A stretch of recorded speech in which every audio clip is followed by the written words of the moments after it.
c'est Émilie avec la suite de la vidéo pour le calendrier Maya galactique parce que on est dans une période très importante. Donc déjà, on est encore dans la lune planétaire, le mois planétaire en lien avec le symbole du chien. Ça, c'est du 4 avril jusqu'au 1er mai, donc on est en train de terminer. Le chien nous fait travailler sur cette notion de loyauté, de fidélité, d'intégrité personnelle, avec nos valeurs, cet attachement, vraiment ce cœur. Hein. Le chien, il est vraiment relié avec la médecine du cœur, hein, de l'amour, du service, hein, de comment on peut contribuer à servir la vie, servir le grand mystère, quelque chose de plus grand que nous. Et on est encore en parallèle dans l'onde du singe bleu. Donc je vous montre avec le Tzolk'in Maya, donc ce calendrier sacré.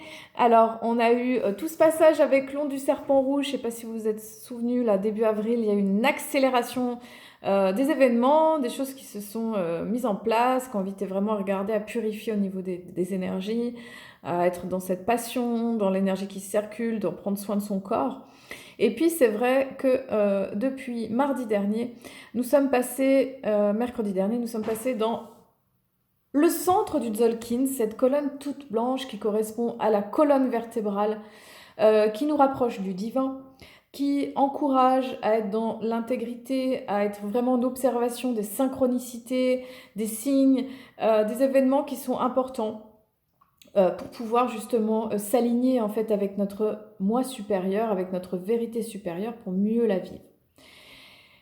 Aujourd'hui, nous passons le 24 avril dans l'onde enchantée, donc c'est-à-dire le cycle du singe bleu.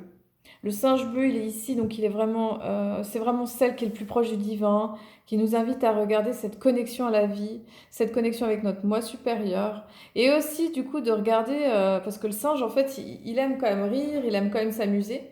Le singe, il a ce sens de l'humour, il a ce sens vraiment de prendre les choses avec dérision, de regarder les choses avec détachement et d'être vraiment dans cette magie de la vie en nous défaisant quelque part des anciennes structures, des anciens schémas finalement qui sont obsolètes, qui ne nous conviennent plus.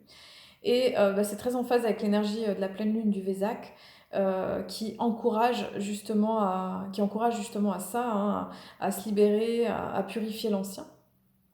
Le singe aussi nous invite à pas forcément être dans des rôles ou dans le côté supercherie ou le côté un peu mensonge, hein, parce que le singe, il est aussi, c'est un animal qui est un peu chicaneur, qui peut être beaucoup dans le bluff aussi. Hein.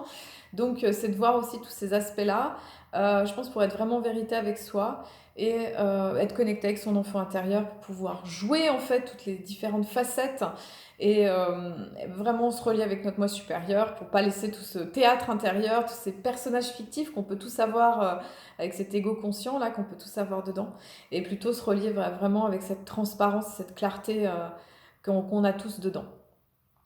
Alors ensuite, on passe dans la lune spectrale du serpent du 2 mai jusqu'au 29 environ. Alors là, c'est la lune spectrale. La planétaire avant, celle qui manifeste, qui concrétise. Hein. Après 9 mois de grossesse, il y a vraiment un accouchement qui se fait, une naissance, un être qui se réalise. Dans la tonalité spectrale numéro 11, au contraire, c'est la dissolution.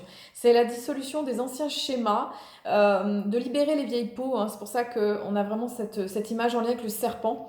Le serpent, il vient, il mue en fait, à chaque fois, il mue, donc c'est-à-dire qu'il accepte de grandir, et pour grandir, il va falloir se défaire quelque part des peaux anciennes, de cette surface, des circonstances en fait qui ne correspondent plus à l'être que l'on devient.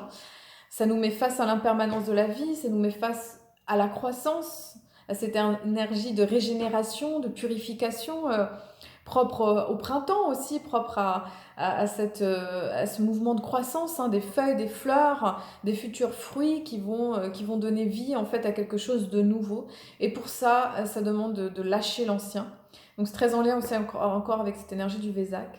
C'est très en lien avec la Kundalini aussi, cette énergie à l'intérieur de nous, l'énergie de ce serpent sacré, ce serpent secret, sacré qui est à l'intérieur de nous, à la base de la colonne vertébrale, et qui peut s'exprimer justement au travers de tous nos chakras, au travers de cette énergie de sexualité sacrée, qui est très en phase avec la période justement du printemps et puis de 1er mai, c'est une fête druidique très connue qui est la fête de Beltane.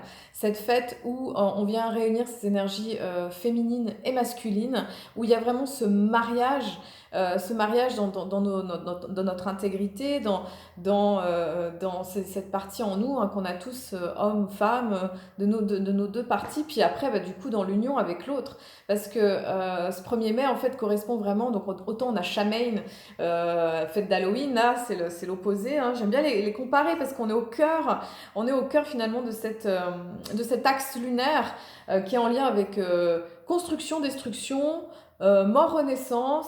Voilà, on est vraiment dans cette phase du printemps là qui fait que waouh, faut libérer l'ancien, faut libérer les choses qui ont plus lieu d'être pour pouvoir renaître.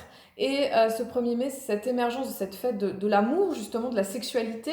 Hein, dans la tradition druidique, c'était le moment celtique, hein, c'était le moment où les femmes, dans ce moment un peu de folie, là, enfin de folie, de liberté, s'unissaient avec le grand corps nu. Hein, du coup, s'unissaient et puis du coup pouvaient faire l'amour d'une manière libre avec ce grand corps nu là. Et on dit que les enfants qui naissaient à cette période, après, donc souvent ils naissent au mois de janvier, hein, fin janvier, eh bien, en fait, on dit que ces enfants, ils étaient voués à l'énergie de la déesse.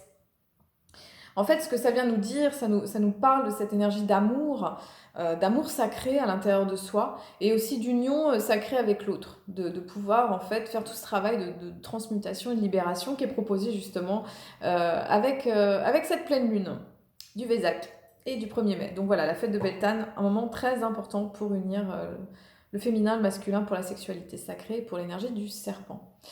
Et ensuite, on aura l'onde de la graine jaune. Ça sera du 7 mai au 19 mai. Donc, après le singe, donc il va y avoir toute cette phase de construction, parce que la graine, très en phase avec le printemps, c'est-à-dire c'est ce qu'on va mettre en terre, c'est ce qui va donner après des fleurs, des fruits, qui va faire qu'on va avoir des projets, des intentions, qu'il va y avoir quelque chose de nouveau, de différent qui va émerger, qui va se construire. Donc ça nous invite à être dans des projets, ça nous invite à être vraiment dans cette phase de construction, d'élaboration de la vie, là, après toute la purification qui va avoir lieu, là. Et puis après, on va avoir lieu dans le Tzolk'in Maya, il va y avoir cette phase justement de portail galactique encore. Donc là, ça sera du 9 mai. Ça va être une phase qui va durer encore 10 jours environ. Du 9 mai, je pense, jusqu'au 19. Donc c'est la deuxième série de portails qui va accélérer les événements encore, qui va faire que les échanges au niveau cosmotellurique vont être très très puissants et très forts. Voilà, bah écoutez, je vous remercie d'avoir regardé cette deuxième vidéo, petit complément avec l'énergie Maya et puis aussi l'énergie un petit peu de la période druidique et celtique qui est importante.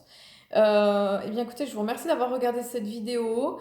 Je vais aussi proposer un atelier sur les énergies de l'amour, sur les énergies très en phase avec ce mois de mai, cette énergie finalement de fertilité, cette énergie de beauté. Voilà, donc si vous êtes intéressé, n'hésitez pas à me contacter via mon site emilymettet.com. Je vous remercie d'avoir regardé cette vidéo, n'hésitez pas à liker, à vous abonner, à mettre un pouce bleu, et je vous dis à très bientôt pour la prochaine phase qui sera la nouvelle lune. Merci à vous!